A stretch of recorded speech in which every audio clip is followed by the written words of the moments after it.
The courtroom smelled of brass and rain when they ordered her to give up the only thing she ever earned without blood. The air aboard the USS Independence felt heavy with recycled air and judgment. Every uniform was pressed, every face carved in stone. The flag behind the bench hung still, as if even it refused to move under what was about to happen. Before we begin this mission, hit subscribe and ring the bell, because some stories of courage never made the headlines, but they deserve to be heard. Tell us where you're watching from, and who's the hero in your family. Lieutenant Commander Rhea Morgan stood straight in her service dress, hands clasped behind her back, eyes fixed on the far bulkhead instead of the man in front of her. Her nameplate caught the light, the last clean thing about her reputation. Judge Colton Briggs adjusted his spectacles and leaned forward, his voice slow and theatrical, the kind of voice that enjoyed being obeyed. "Lieutenant Commander Morgan," he said, "for conduct unbecoming an officer and dereliction of moral duty, this court orders you to surrender your Medal of Valor immediately. You have disgraced the uniform you once honored." The words hit harder than the gavel ever could. The room seemed to shrink. Captain Elena Ruiz, her defense counsel, rose sharply, her tone like a blade. "Objection, Your Honor. There are no grounds for confiscating a personal award under Article—" Briggs slammed the gavel. "Overruled. This proceeding is concluded." The sound echoed down the metal walls, sharp and final. From the gallery, Chief Petty Officer Marcus Levin, Torch, her old teammate, shifted forward in his seat, jaw tightening. He could see the muscle in Rhea's neck twitch once, the only sign of life beneath her calm. Around them, the other officers avoided eye contact. Silence spread, heavy and suffocating. Rhea's eyes finally moved. Not toward Briggs. Not toward Ruiz. Toward the small wooden box beside the bench, the one holding her Medal of Valor. A silver starburst engraved with code RV029. She had received it 3 years ago for saving 5 hostages in an ambush near Al Rafia, a night when the only light came from tracer rounds and burning sand. She stepped forward. Her boots clicked once, twice on the deck. Briggs pretended not to flinch.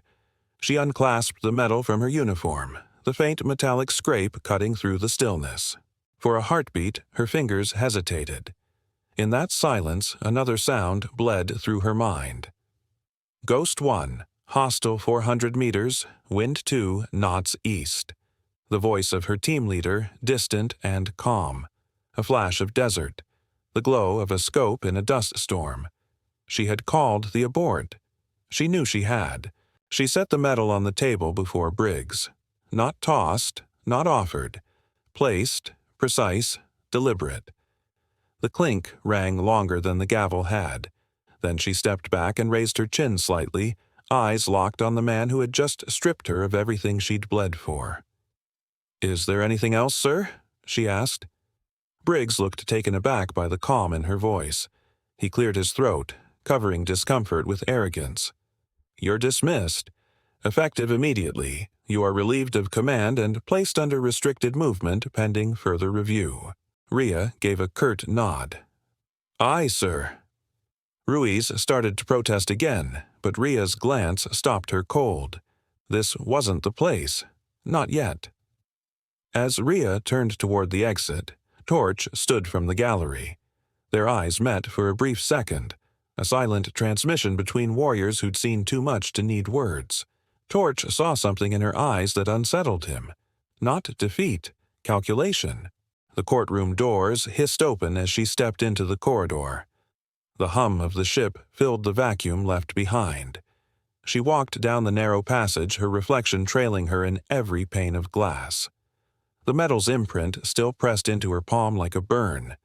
Behind her, Briggs adjusted his robes, feigning indifference, but Ruiz noticed his hand tremble as he stacked his papers.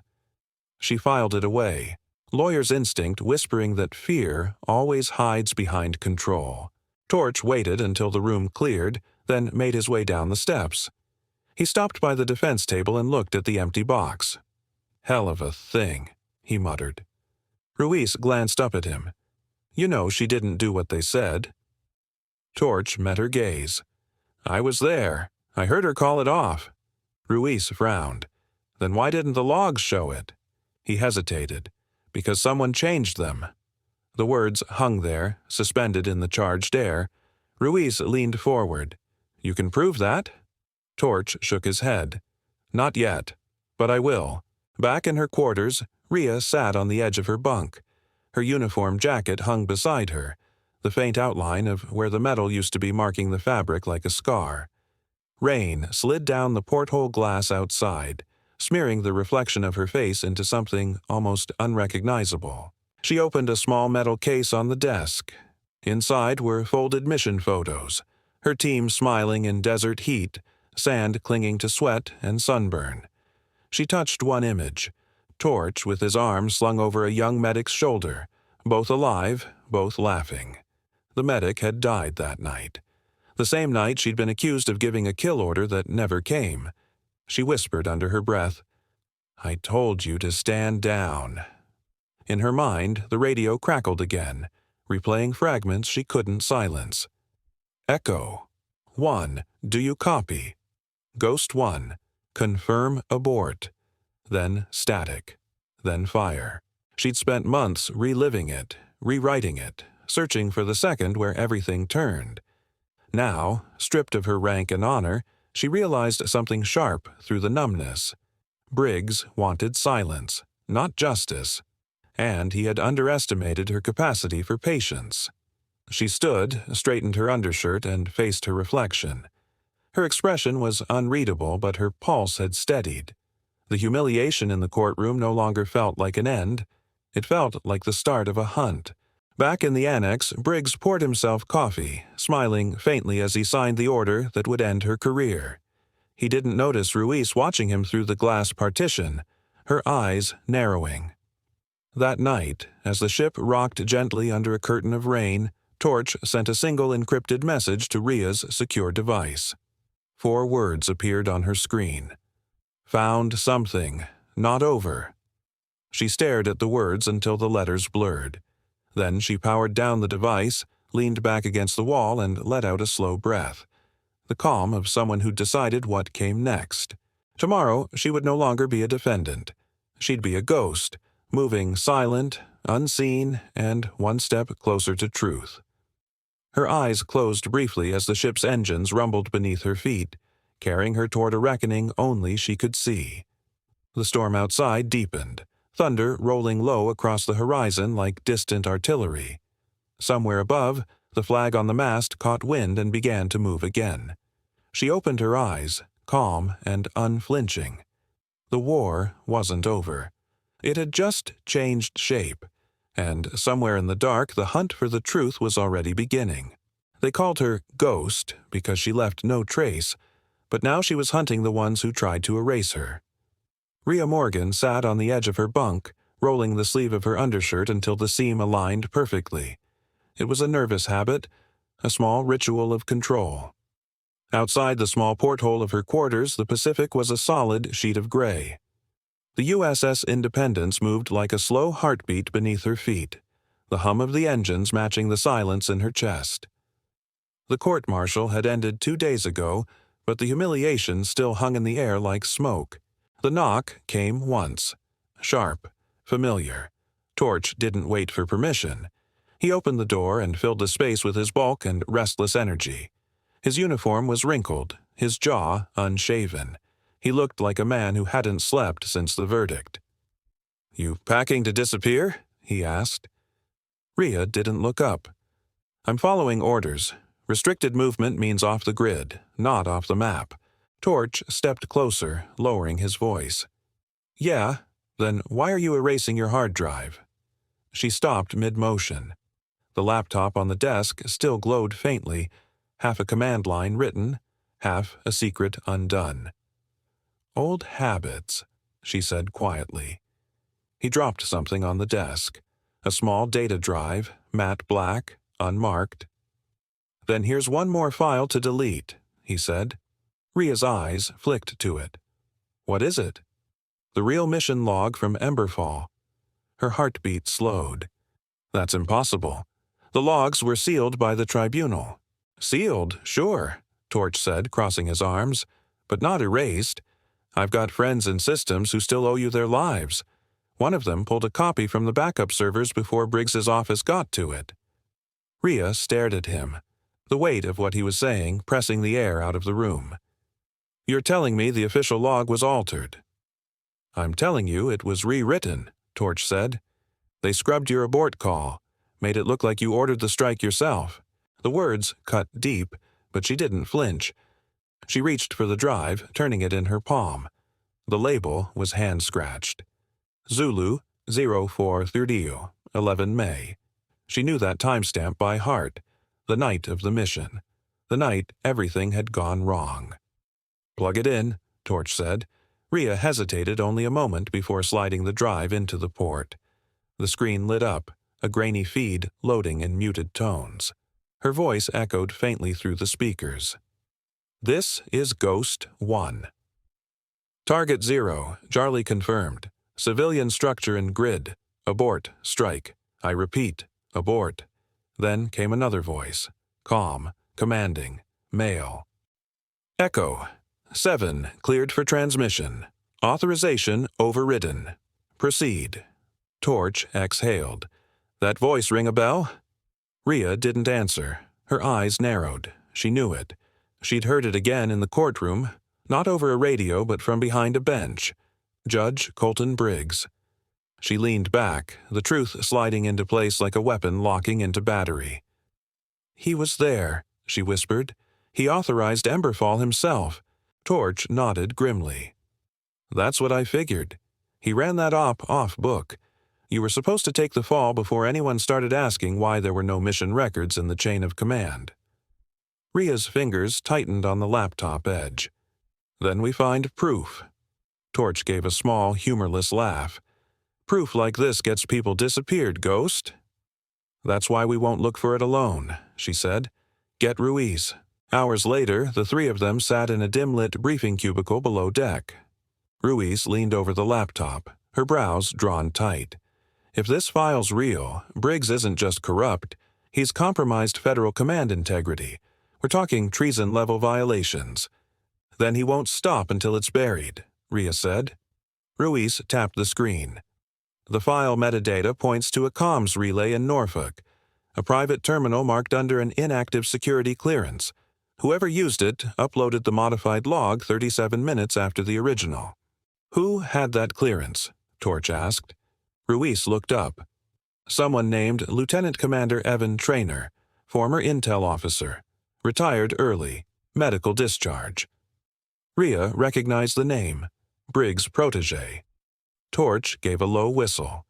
You think he's still working for the judge? Or trying to make things right, Rhea said softly. Pull every reference to Traynor. We find him, we find the trail. 2 days later, Ruiz made contact. Traynor was living out of a small apartment near the docks, nervous, hollow-eyed. When Rhea and Torch walked in, he was already pacing. He didn't need convincing. The guilt had already eaten him hollow. Briggs said it was about national security, he said, voice cracking. He said if the report got out, lives would be lost. But it wasn't about lives, it was about him. He made the call, then wiped the record. Rhea stepped closer. Do you still have the backup file? He nodded and handed her a drive. On its label, one word, Emberfall. She slid it into the laptop. A string of encrypted code filled the screen, followed by a playback timestamp, Zulu 0430, 11th May. Then, through static, came Briggs' voice. Unmistakable, cold, detached. Proceed. No witnesses. The room went silent. Torch muttered, Son of a... but stopped when Rhea raised a hand. Her face was calm, but her eyes had sharpened to steel. She closed the laptop. We don't leak this yet, she said. We track the relay chain. If Briggs buried one op, there's more underneath. We expose them all, or none of this means anything. Ruiz frowned. You're risking everything. I already lost everything, Rhea said.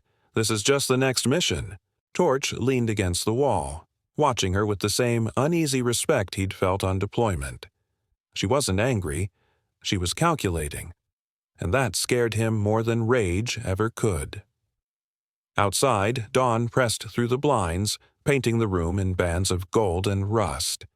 The three of them stood in silence, the air charged with unspoken oaths. Rhea finally spoke. "Briggs thinks the trial ended this story. He's wrong. It just gave me the clearance I need to move in the shadows again." Torch cracked a faint smile. "The ghost is back." She didn't return it. Her gaze stayed on the horizon beyond the window, the faint light glinting off the steel-gray ocean. "He built this on lies," she said. "Let's see how fast it burns when truth hits it." The war for her honor had just changed fronts, and this time she was the one choosing the battlefield. Tomorrow the world would hear the truth. The medal lay between them, a symbol of everything lost and everything finally made right. Dawn came early on the base, a faint blue glow filtering through the barracks windows as the world outside stirred to life. The storm from the night before had cleared, leaving the deck slick with rain and the air heavy with the metallic scent of sea and steel. Inside, Rhea Morgan stood at the center of her small quarters, uniform pressed, eyes hollow from a night without sleep. Captain Ruiz sat across from her, laptop open, the screen flickering with encrypted windows. The file had already been sent. The full mission recording, every second of Operation Emberfall, the radio logs, the coordinates, Briggs' voice authorizing the strike. No names attached, no source traceable.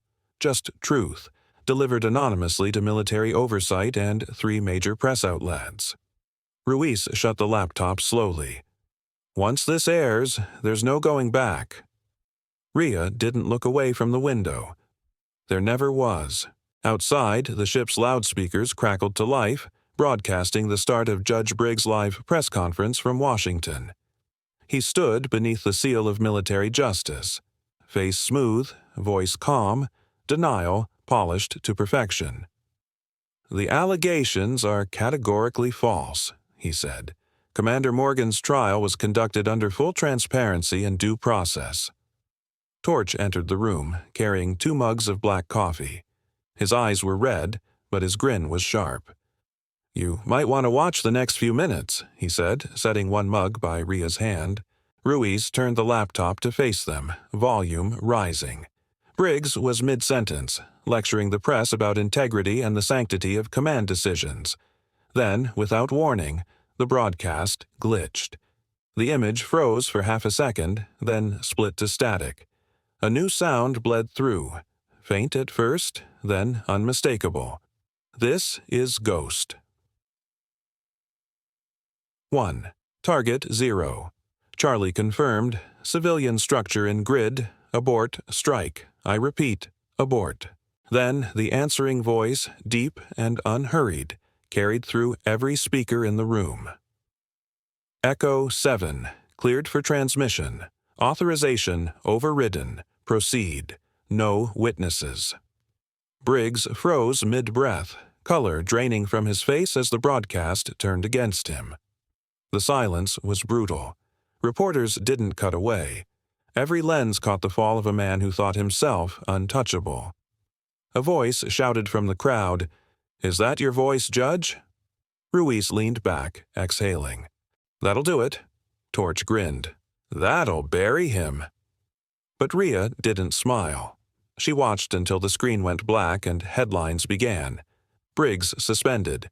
Inquiry opened. Evidence tampering exposed. Justice, clean, surgical, undeniable. Hours later, Rhea stood again in the courtroom annex where she'd been humiliated. Morning light washed over the same table where she'd laid down her honor. A young officer presented a velvet case. "Commander Rhea Morgan, by order of the Oversight Board, your Medal of Valor is reinstated." Inside, the silver starburst shone flawless, engraved RV-029. Rhea stared at it. "I just proved I shouldn't have lost it," she said quietly. That evening, she walked to the memorial garden. The sea wind carried salt and memory. At a white stone marked Lieutenant Sarah Hawk Ellison, she knelt and placed the medal on the grave. "You should have been here for this," she whispered. Torch approached. "You're not keeping it." "It belonged to her," Rhea said. She turned toward the horizon. "Mission complete." The sun caught the medal, a final gleam before the tide took the sound of her words. Ghost 1. Mission complete. Returning to base. Integrity endured, quiet and unbroken.